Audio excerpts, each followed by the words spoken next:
As well. Lakers at the Grizzlies. 4-3 team against a 4-4 team. AD injured his ankle on Monday. These are not the things you want to hear. Questionable for this one. I guess a simple question, Chandler, should they just rest him if you have the chance? I don't think so. And you saw the interview with LeBron after last game. You hear Anthony Davis saying, I'm not out, I'm not hurt, I'm going to play. And they almost LeBron was annoyed at the question because it's obvious how different this team is with Anthony Davis, especially at the clip that he's playing right now. He's elite. He's in MVP talks. He's averaging 30. He's leading the league in scoring. So I don't think they rest him. I think that every win is so important for this team with how stacked and how balanced the Western Conference is. I think it's the 8th game of the year. There's no need to rest. If he's able to play, I think he should play. They just had off last night, so I don't think they should. I think they need to go in there. And this is a big win for them as well. They're coming off a tough loss, and he's playing at such a high level right now. J.J. Redick has him in the right spots. The offense is basically tailored to him. They're getting him so many touches on the block, putting him in the two-man game where he can pick and pop and kind of go off the dribble, knock down threes. So he's playing at such a good level right now, and he said on the video that he's able to play. He's going to play. It is funny, though. Our inclination is to immediately, should they rest him? He injured his ankle. It's also his AD specific, too. I think we're always like, we want to make sure he stays that way. Sustainability-wise, Lou, you heard all the things Chandler just mentioned, where he is in scoring, how he's been looking so far. How sustainable is it? I think it's there. You know, he's a top 5 player in his league if he's healthy. That if is the major component of Anthony Davis being one of those guys. So I think it's sustainable. Like, yeah, he rolled an ankle and he's limping and this and that, and everybody holds their breath every time any little thing happens to him. But if I'm him, I want to keep the momentum rolling, right? I'm having another great year. I'm off to a great start. I'm in the conversation of being one of the top players in the league again, you know, and he doesn't have the young man tag anymore. You know, he's an OG in this game. He's a vet. You know, he's 10+ years in. He's an NBA champion. So if I'm him, I want to keep this rolling. I want to keep this momentum flying. I want my teammates to have confidence in me to know that I can deal with some adversity on the health side and still be able to be available for the rest of the season. And so, listen, at 32-11-3, don't put that on ice. Keep going. Keep rolling. And a lot of times, besides the knock on him being hurt and missing time, it's just kind of he floats, right? He disappears in the fourth quarter. He hasn't been doing that. I like this aggressive version of Anthony Davis where he's all over the glass. He's trying to block everything. He's dunking everything. You can tell almost from the jump ball which Anthony Davis you're going to get. And it's been consistent all year long that he's going to dominate. He's going to instill his will. He's been all over the glass. So this version of him is what we thought he would be, you know, every single year in MVP talks, top 5 player, all NBA, and he's showing it this year. And it's never, the sustainable part is his health. It's never been about the production. It's never been about his talent. He is an elite talent that can do everything on the basketball floor. He's just got to stay healthy, and he seems to be healthy. You know, here's my theory. When you say he disappears in the fourth quarter, he disappears in moments. You got to think for the last 2 years, LeBron James has been on a record-setting mission, right? Whether it's every game, it was a piece of history. Yeah. Whether it was all-time points or Bronny, this and that.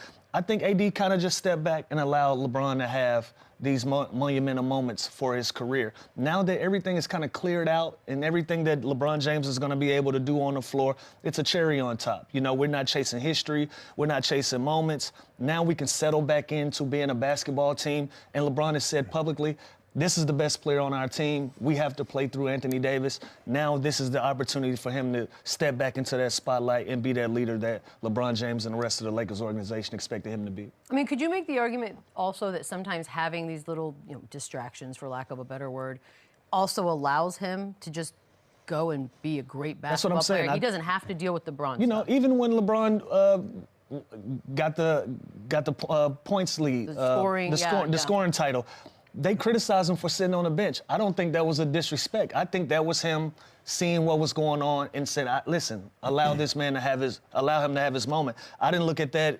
sideways at all, but people will make that argument like that, oh, he's having an issue. No, I think this is just his natural personality. Let me step back, let me take a step back and allow the king to have his just due. Now that everything is cleared out, I'll step back into the spotlight and let me do my thing. But it also goes both ways, too, because when they lose, and it's not going to be the 40-year-old man's fault. It's going to be the guy who they keep saying it's his team, and he's he's the best player. So it's Anthony Davis disappeared. Anthony Davis was inefficient tonight. Anthony Davis got in foul trouble.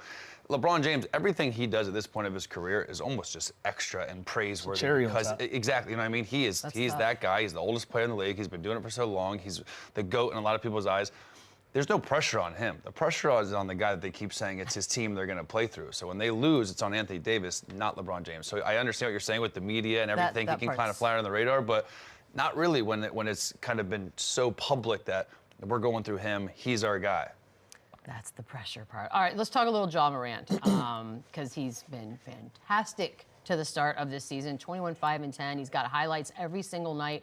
We even got a nice little, 360 layup. No insane. Big deal. That was on Monday.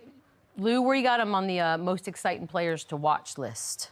You got to give Ja credit. Since the day he's been in the league, he's been one of the more electrifying players in the association. How fast we forget about his troubles and everything in the past. He's turned a new leaf. That one. And he's exactly, man. Isn't that real? He's turned a page. He's back in the conversation of being one of our young superstars in the league. So when we talk about electrifying, I put him in the same category as an Ant-Man, as a Luka, as a Trae Young, as a Paolo, a Jalen Williams, as a Wemby. When we're talking about exciting brands of basketball, I left out SGA, Tatum, and Brown because they got more of a no-nonsense style of basketball play. Those guys that I just mentioned, they play at an exciting rate. They play above the rim. They play fast, and they're entertaining. And Ja Morant is one of those guys. He's, if not the guy, next to Ant-Man. So I'm excited that he's back on his feet. He's back doing his thing. He has Memphis electrified again, and he's going to be one of the best players in the league.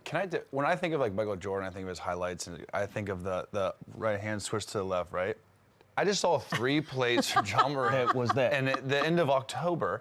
You're about to start a I'm just completely saying, different debate. No, it's not even a debate, but no, I'm on your side. He'd get arrested if he did that back in the day. Like, you know what I mean? Are you insane? And these 3 plays right here. This is going to start a different debate from the eras of basketball because he's doing. But you can't. I'm not saying one's better than the other. Yeah, he's doing these things on a that was in the 70s, 80s. Are you kidding me? It's never like that. It doesn't look. It looks like a video game. Like it doesn't look. He is a video game. The top 10 plays of that was like a behind the back pass. He would be the top 3 every night.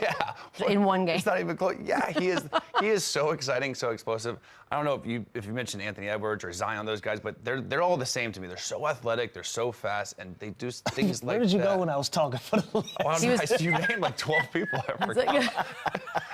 Still thinking about the first part. But those 3 plays, he's got the crowd for me. Those are unbelievable. But he's a showman. I think he's a showman, and I think Anthony Edwards is a showman. Whereas I think, like what you said, SGA is amazing, but it's more sort of strictly business type style. So yeah, it's ridiculousness. Both teams have tough losses that they're coming off of. Grizzlies tonight are a 1.5-point favorite at home.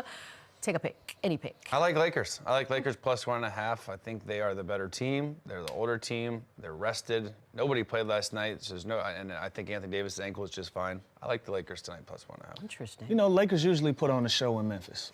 I would usually give them the nod, but I love the fact that Ja Morant is back at the helm of this Memphis Grizzlies team, and anytime he's on the floor, he gives them a great opportunity to win basketball games. So I'll go with the home team. I'm going with the Grizzlies. They were just chilling at the Westin last night. There was not much to do. Don't do it. No, I'm just saying they're going to be ready to What are you doing? Why? Because there was nothing good to do in Memphis? You said it. That's interesting that you would say that out loud. Shout out to the Black Haven Zone.